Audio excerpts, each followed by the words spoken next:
السلام علیکم میرے پیارے یوٹیوبرز، امید کرتی ہوں آپ سب خیریت سے ہوں گے۔ ہماری زندگی میں بہت سے مسائل آتے ہیں، بہت سی مشکلات آتے ہیں جس میں ہم نا امید اور مایوس ہو جاتے ہیں، اور ان پریشانیوں سے نمٹنے کا حل ہمیں ملتا نہیں ہے۔ لیکن یقین جانو، اللہ تمہارے معاملات وہاں سے حل کر دے گا جہاں سے تم نے کبھی تصور بھی نہیں کیا ہوگا۔ زندگی امتحان ہے، ایسا امتحان جہاں خوشیاں بھی ہیں اور غم بھی، جہاں یقین بھی ہے اور خوف بھی ہے۔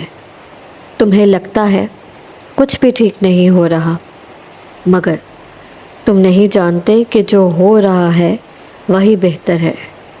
تم غلطی کر سکتے ہو، مگر جو تمہیں یہاں لایا ہے وہ تمام غلطیوں سے پاک ہے۔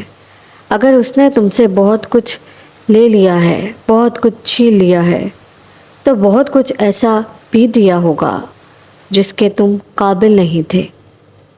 وہ تمہیں ایسی مشکل گھڑی میں جہاں تمہیں سب کچھ ناممکن نظر آتا ہے اس لیے لے کے آتا ہے تاکہ تم جان سکو کہ سب کچھ نصیب یا وقت نہیں ہوتا۔ کچھ چیزیں دعاؤں کی محتاج ہوتی ہیں۔ پھر فرق نہیں پڑتا کہ دنیا رکاوٹ بنے یا پھر مقدر۔ جب دعا مخلص دل سے نکلتی ہے تو یا دعا اس کے حق میں قبول کر لی جاتی ہے یا اس دل کو صبر دے دیا جاتا ہے۔ تمہارا یقین ہی تمہیں زندہ رکھتا ہے، اور جب ساری امیدیں اللہ سے وابستہ کر لی جائیں تو ہار جانے کا کیسا ڈر؟ جو جنگ اللہ کے ساتھ مل کر لڑی جاتی ہے اس میں شکست کبھی نہیں ہوتی۔ جس کا کوئی خیال نہیں کرتا اس کا اللہ خیال کرتا ہے، اور اس کی آغوش سے بہترین اور محفوظ جگہ تو کوئی نہیں۔ زندگی کو اپنے مطابق بنانے کی کوشش کرنے والے احمق ہوتے ہیں۔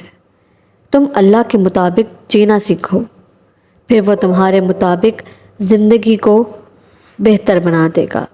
جو دنیا اپنے آپ ہی میں بکھری ہوئی ہے تمہیں کیسے سمٹے گی؟ تم اس کی طرف لوٹ آؤ تو وہ ایسے سمیٹ لیتا ہے کہ پھر کوئی توڑ نہیں سکتا۔ بس وہی ایک تمہارا ہے، اس کے علاوہ تمہارا کوئی اپنا نہیں۔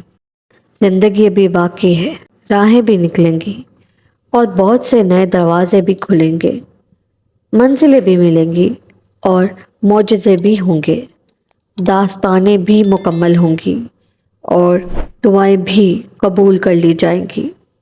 تمہیں وہ سب ملے گا جس کے ملنے کا تم سوچ بھی نہیں سکتے۔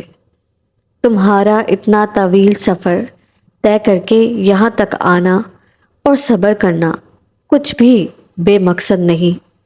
تمہیں اس کا صلہ ضرور ملے گا، اور یوں ملے گا کہ تم راضی ہو جاؤ گے۔ اپنی دعاؤں میں مجھے ضرور یاد رکھیں۔ اللہ حافظ۔